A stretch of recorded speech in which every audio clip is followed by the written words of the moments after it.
I love this stuff. What is it? It's a running gag, but yeah, it's called Topo Chico. I just found out about it in post.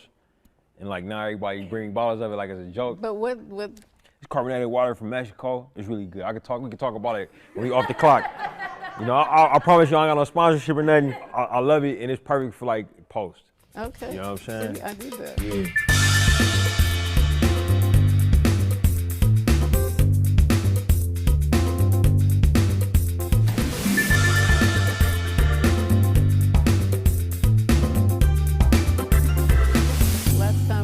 Each other was actually at your premiere. Yeah. A couple weeks ago. Yeah. And foremost, congrats. It's doing what all of us knew it was going to do. Sitting in there, and I was with my son, and my son's name is Toussaint, and it was really beautiful. Obviously, he wasn't named after young T'Challa, but it was really beautiful to be there to see the work, to see the way that you honored Chadwick, certainly, but also how you continued the story. I loved that it was Shuri's story, and I love the fact that in that huge platform, you were able to deal so personally and tell such a personal story and have such depth about what grief really means. I appreciate it. It was good to see you there and your son, and me knowing it's a movie about motherhood, for me more than anything, it was just, I got really emotional. I was trying to hold it in.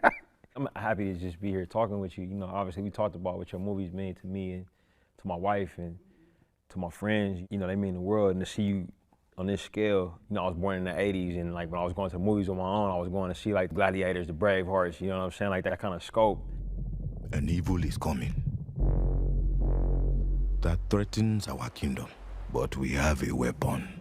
It felt like a very personal story. It felt like in many ways you maybe made your most personal film. You know? Which is weird on this type of canvas. Yeah, knowing you and knowing your previous work, and I just felt very proud of you. Like to see it, and happy that this film exists now. You know, like I look forward to watching it. You know what I mean? Like in years to come. How does that? Feel like that kind of movie. You know what I mean? Like that you'll sit down and. I don't know how you did it, to be honest. Like to make something that feels historical but still fresh and new, and it feels very empowering and educational, but yet fun and exciting. You know, I was moved by it. No, I felt blessed by this group of actors, because it's not only that they all have incredible chops, but they're so passionate about the work, their work ethic. Yeah. They're such good people, and I mean, certainly what we do is really hard. To be able to have people, actors that have your back, that are in this journey with you, that respect the process and the work, like it's everything. And especially once you start working in this bigger sandbox and all the other stuff that comes with that, to be able to go back at the end of the day, it's about performance and it's about your relationship with the actors. I mean, you look at your squad, and that's an extraordinary group as well. We fight not just for today, but for the future. We are the spear of victory! Like, how long was this process for you? Like, when did you know this was your movie, that this was your next thing? I had just come off of Old Guard, and that was 2 years of my life. And it's hard. I was away from my boys, my husband, and so I said after it, I said, I'm taking a break. I'm like, those are the worst words I ever say okay, as a working director, right? Yeah, I mean, but I made a promise. I'm not gonna do it again until they're out of high school. Yeah. And then the script came, and it was everything I feel like my whole career's been building toward. And as you talked about those movies that you saw in the 80s, like I love those. Those were like the films for me, but I never saw us in them. And it really was my goal, even back then, I want to make a historical epic with us. And now here it was, and I remember reading it and loving it and saying, damn, I gotta let this one go. But I sent it to my husband. He's always the one that I send everything to, and he read it, and I remember like— Reggie Rock. Yeah, Reggie Rock. 2 hours later, because I think that's how long it took, he texted me, said, here's your next movie. And that was everything. I loved everything about it. I loved the historical aspect of it. I loved these female characters.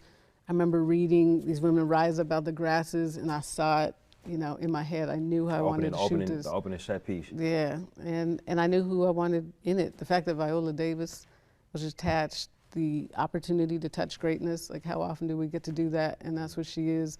I knew I wanted Lashana immediately, knew I wanted John Boyega. And I felt like I knew how to do this film also coming off the Old Guard and the action in that. And so when was this? Like what year was this? I was at the end of post on Old Guard, so that was, damn, I should know this, 2019? Okay. I think.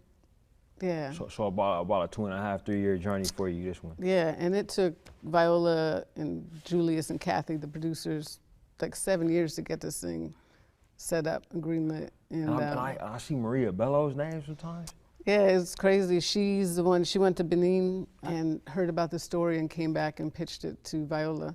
I know, first time when I saw it, I was like, wait, Maria Bello, how is she part of it? Yeah.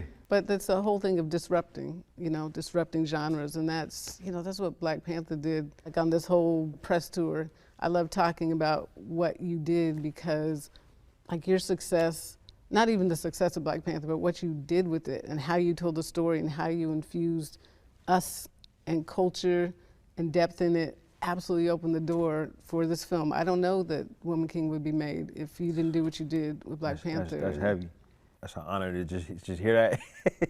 But I gotta be honest with you, like I grew up watching your movies. I've told you this, so if it's any way that's how it worked, I'm paying it forward, I always loved, just the safety that some of your work as a director, it presents characters like in a safe space.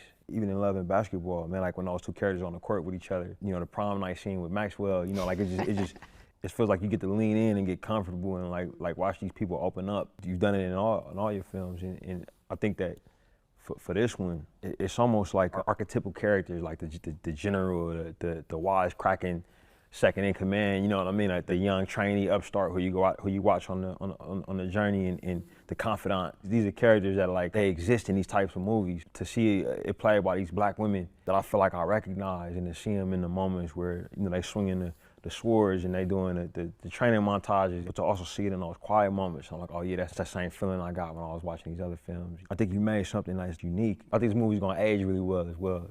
Feels timeless that way. Yeah, thank you. I offer you a choice. Fight or we die.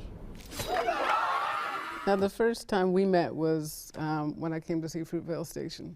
Sundance had invited me to come. It was just a small group of us. And that, I don't like crying in public, but literally was the ugly cry in that. And I was so excited to meet you because what you did with that film and the depth of it, if you look at your body of work, like every film that you've done has shifted culture, which is kind of phenomenal. And the way that you center Black men and Black masculinity and show it in different ways and kind of go against what so many of us are, grow up with thinking it should be. And that's a really powerful thing in every single one of your films. And even, up to obviously this one that you just did, obviously the women are centered, but still T'Challa is so much a part of it. As directors, we're our first audience, but in terms of those stories that you want to put in focusing on Black men and what I said about Black masculinity, is that something intentional that you want to see, or is it that we don't get to see that, so you want to be the one putting that into the world? I thought that I wanted to make things that I could relate to, movies that I would want to see. Mm-hmm.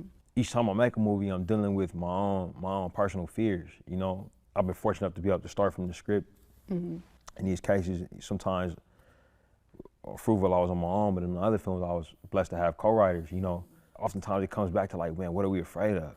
You know what I mean? What's our biggest fear? In these movies, the characters are oftentimes wrestling with that. In Fruitvale, sadly, the character's worst fear gets realized. In Creed, it's all about fear. That one, the fear of not realizing your potential before it's too late, is what the character's really wrestling with. And in this one, from the male perspective, it was probably more in conversation with Fruitvale than anything. This idea of being a man who has a lot of people counting on him, and what happens if you're taken away from those people, and how do they pick up the pieces? That was a big thing, and we were living it with Chadwick Boseman passing away. We were trying to figure out what it meant and what's the best way forward, and at the same time still in a lot of pain,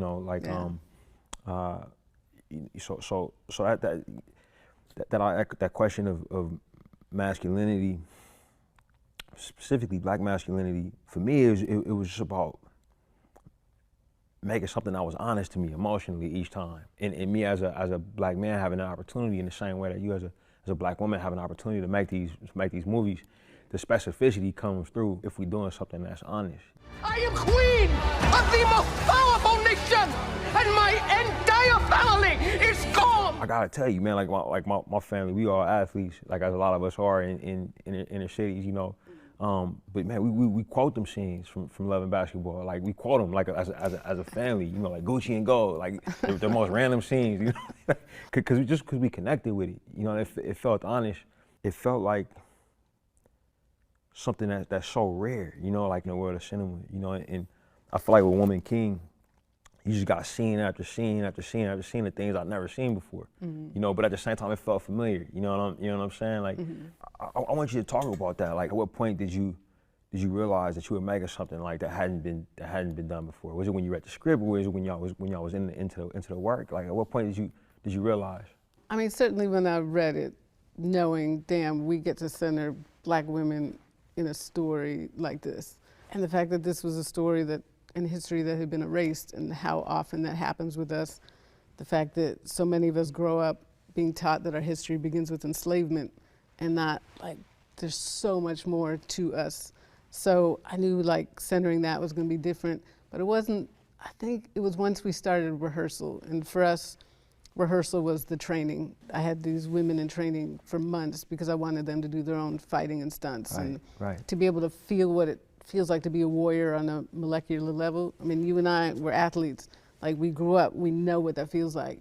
These women had never done that before. So it's not just, oh, I can act and do that. I want you to feel what it feels like. And it was in that training. I remember walking in the first day, and it was Viola, Tuso, Lashana, and Adrian.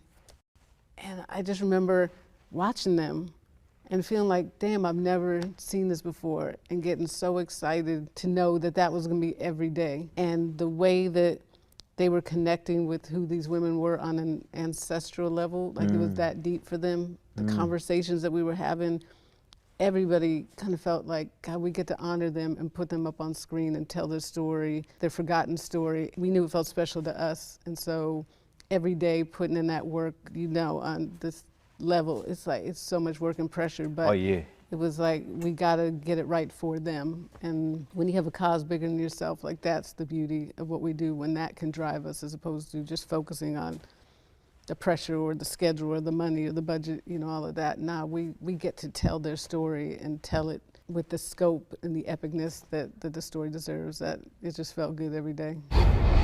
They will not stop until the whole of Africa is theirs. You shot on the continent. Yeah, had to. In South Africa. Yeah, wanted feet in the soil. But also what was beautiful is the crew. You know, I could only bring my department heads. So everybody on set was so passionate that we got to tell the story. And that's, like, again, to go to work as hard as this was, I'm not gonna lie, it was a brutal shoot. Yeah. But there was so much beauty in it. It was the most diverse crew I've had in my entire career. And it was just beautiful to walk on set every day. And not only in shooting like these big epic battles, but in the, you know, when we were shooting the stuff of the Barracoons of Izogi and Nawi, how tough that was for those actors. These are actors that feel everything, like everything. And so the respect that they showed, and Lashana talks about that, like being able to look out and know that, okay, they understand, you know, what I'm going through. We don't always have that, but that's what the vibe was definitely on set. Yeah, how'd you approach like because I thought the cinematography in it was amazing. Yeah, you know, Polly like, Morgan. Yeah. Yeah. Was it your first time working together? Or? Yeah, first time. We clicked on just how we wanted to tell a story. I think we clicked on two women being able to tell the story, to work in this genre, to do it together. I knew I wanted this intimately epic feel to it. Intimately epic. Yeah, that was my thing. Yeah. But also, for real, and it was like my mandate to her. I need these women to be shot more beautifully than they ever have. And it just came from, obviously, historically seeing us being shot really poorly. And literally, before I shot this, I went to see this really big movie that one of our women was in. And I was like, oh my God, you can't see her. Like, how does that happen on this level? So, got it. You know, and it shouldn't just be because, you know, we want our folk, like everybody should have that. So that was kind of the connection that we had. You're asking me to take them to war. Some things are worth fighting for. just the production design. Like seeing, I remember the first time seeing these cities, you know, like the port and the capital city of Dahomey. Who was your production designer? Akeem McKenzie. Oh, Akeem, I know Akeem. You do? Yeah. Yeah, man, that dude, his mind is special. He was, more than anybody, he and I did the biggest deep dive into the research. Right. And again, because we're world building and there's so few pictures, there's sketches, but, and the beauty of what Akeem did for me is help me start the process of separating the history that was told from oppressor's point of view, which just had this desire to dehumanize us. Like, that's not real. Let's look at this stuff. Just to see the way that they're described by the colonizers. They talked about these women as being ugly and mannish and savage, whereas, you know, when you're talking to people who are ancestors, they talk about the beauty of the kingdom, the colors, how the strength of these women, the fact that there was this equality between men and women within the kingdom. And so then to be able to infuse that into the script and just against a historical epic, like you want as much truth as possible, so just putting as much as we can. But yeah, Keen and his world building, like we built the whole palace. I remember being able to, I just wanted to give the actors this 360 environment, given it's the 1800s. I didn't want them to see cars or planes up ahead or look out and see something crazy. And they loved it. It broke my heart because they tore it down right after we shot, like this incredible thing. Who are you? My people call me Khan, but my enemies call me Namor. Black Panther 2 is huge. It's a huge movie, and the world building is so special. And here you're creating these two new worlds. That, yes, in Black Panther you did start the process, but this, everything just got bigger. And I'm curious, in approaching world building this way, like, is it all starting in your mind? Like, this is what I want, this underwater world, or where do you start to create a world like that? It's not at all dissimilar, like how you're talking about your collaboration. It's with other people. We working with existing material and a lot of years of, you know, decades of material of Black Panther, you know, Wakanda in the comics, and also in Marvel's rendition of Atlantis in publishing, you know, so you have like a visual tapestry, you know, to pull from. But then once we making the movie, it is a lot of research, a lot of questions about like what would it really be like if it existed. And the theme of colonization you were mentioning, it runs through our films as well. And we decided that we would have our films be in conversation with the colonization of the continent of Africa and global colonization, exploitation of peoples for resources. You know, our film was always gonna be in conversation with that idea. And when we decided to expand in Black Panther 2 and have Wakanda be juxtaposed with another hidden place, you know, that was when we looked to the Americas, you know, like, because colonization came here as well, with some results that were similar, some results that were different, and that was kind of the lens that we kind of looked for some cultural specificity for this new group of people. Yeah. And that was how we landed on the Mayan people and having their culture be inspired by the culture of that specific group of people. You know, we wanted to give people something that could exist that was different from that first one, but still felt like it was telling the same story, you know. Yeah, the beauty of your work, certainly with these two Black Panthers, is like you don't make it easy. Like you have these, you know, the quote unquote villain, but the way that you created his backstory, that scene was so beautiful, him as a kid, and to see, and you're putting us as an audience into what happened to him, what happened to his whole people. And so now I'm in a position of rooting for them, which is different. Usually people want things simple and black and white, you know, but I think is what makes your work so special is you don't make it easy, and the humanity that you gave to both Killmonger and certainly to Namor is, you know, that's what the beauty of the film is. I look at the movies as like time spent, you know, like I'm always thinking about myself in the seat at a theater, like, you know, I'm usually at a certain age, you know what I mean? And I love when all of the time spent, both with the protagonist and the antagonist is like good time. Like The Dark Knight, for instance, you know, that film, the Joker's a bad dude, but I'm looking forward to him getting on screen. Same thing with like the Terminator 2, like the Liquid Metal dudes. He's evil, but you're looking forward to seeing him because he's cool. And for these films, I mean, we know that, like, in addition to trying to tell a story, we know that there's like a thirst there, like an appetite for something that's been denied, not just for Black people, or for people who are of Mesoamerican or indigenous descent. You know what I'm saying? Like, I think for everybody, because like this history is human history. You know what I mean? Like, these people they us. Like, they still walking around here. They are friends, they are relatives, they are colleagues, you know, knowing there's an appetite for that. I would never want to use the antagonist who's gonna take up, you know, half the time of this movie in a way that's like, that's belligerent or not three-dimensional or in a way that you can't identify with. And for our film, it's a geopolitical thriller, but it was always about a fight that you didn't, I didn't want the audience to see this fight, you know what I'm saying? I thought that would be a trickier thing to pull off, but also a more real thing to pull off. You know, like, I think that most combat is like that. I don't want to see Russia and Ukraine going back and forth. Like, I don't want to see these things, because when you look at it on a human level, you know, it's not just about the politicians that's doing X, Y, and Z, it's about the human beings that's doing this to each other, and a lot of times they're forced to. So for us, it was like, you know, how can we tell a story that's about us, colored people who've been affected by this thing, who've been denied imagery, you know, who've been denied opportunity to tell their stories. You know, it's gonna be tricky showing us in conflict with each other, but how can we do it in a way where you're not rooting for anybody? You know, you're actually rooting for it to stop. You know what I'm saying? So that was kind of the goal for us. Because when I was watching, it was like, damn, we're fighting each other, and I'm rooting for it, figure it out. Yeah. You know, so that we could come together and fight, you know, the real enemy. So that's deep.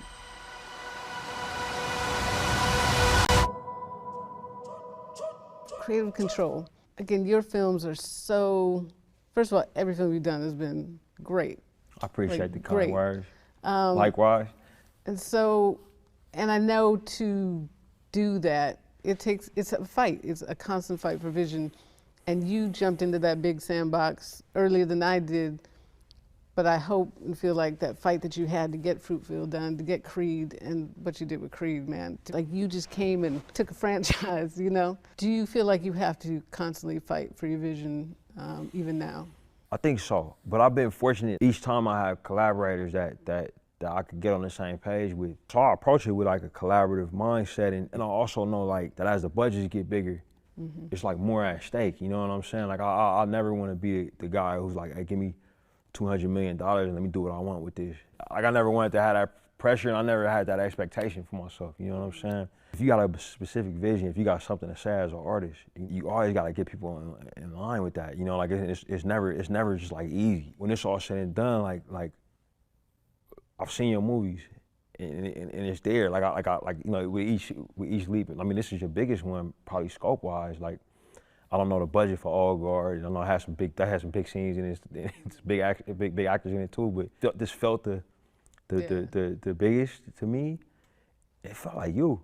You know, like it just did. Like, so I think that idea of creative control, it seemed like you had it here. You know, it don't feel any less a Gina movie than Love and Basketball did, or Beyond the Lights. You know what I'm saying? Like, my feeling towards it is, I walk into situations with my eyes open, head up, and I make sure that the person who's in power that I'm walking into it, I can see eye to eye with, or I feel like we can get on a level. If me and Stallone if I didn't feel like we could see eye to eye, I wouldn't have walked into it, but it felt like we could. Like, how have you managed to navigate it? Because I mean, this movie felt insanely personal to me. Like, I remember the scene when they walk home from that first battle we seen him in, and people can't look at him. Like, it's rude, they not to gaze at him. And I thought about so many things. Like, I thought about how culturally, you know, it's known, and Malcolm X has talked about this idea of the black woman and the cultural disrespect that's thrust on them, or the fact that anybody can look at him and see him however, you know. So I thought about that. I was like, man, they can't, you know, they gotta avert their eyes, you know what I'm saying? But then I thought, maybe there's a flip side to that. Maybe people should see these women and how powerful they are. And you had that conversation with her later when she goes up to the kid and just like looks at, like lets the kid see her, you know, and then they had that barrier where they can come in and they can be safe and they can be looked at, you know. And so I thought it was all of these things. I'm like, man, that's Gina, you know what I'm saying? Like, that's not some corporate, that's not Sony, you know what I'm saying? Like, so how have you managed to navigate that? Well, I love that you brought up that moment because, and also that quote, you know, from Malcolm X, the most disrespected, the most unprotected, the most neglected person in America is a black woman. Like, I've used that quote in rooms with studios because when I go in, I know the fight it takes to center us in stories, to even get them greenlit, you know? And I say the same thing before everyone. I have to be able to look up on that screen and believe every single thing up there. So that's why I'm gonna fight for everything. And that was an interesting moment because that was something that I added to it for a couple reasons and had to fight to keep it. It was honestly, I knew going in as an audience and really for us, the first thing you're seeing is this battle and you don't understand yet why these women are fighting these men. You find out at the end of the scene, oh, they were protecting these women that had been kidnapped. But I just felt like an audience, and certainly we as an audience needed to understand that this isn't black men against black women. This is these two cultures fighting each other for a specific reason. And I needed Izogi to come and break that, to come to this little boy, to come to this father. And so that you see, we are in this together. And that's how I had to fight it. I had to say, as a black woman who has two black boys, I know why I need this moment. Right. You know? Right. But also, yeah, the beautiful thing of these black women being so revered and how infrequently we get to feel that. And that's what this whole film was for me, to be able to put these women up on screen that you can be inspired by, inspired to be, but not just us personally, but for the world to see us in this way and hopefully see the beauty in the strength and the vulnerability, because that was a big thing as well. The humanity, you've got to show the humanity of these women and this culture. That moment means so much to me, that little thing, and Lashana killed it.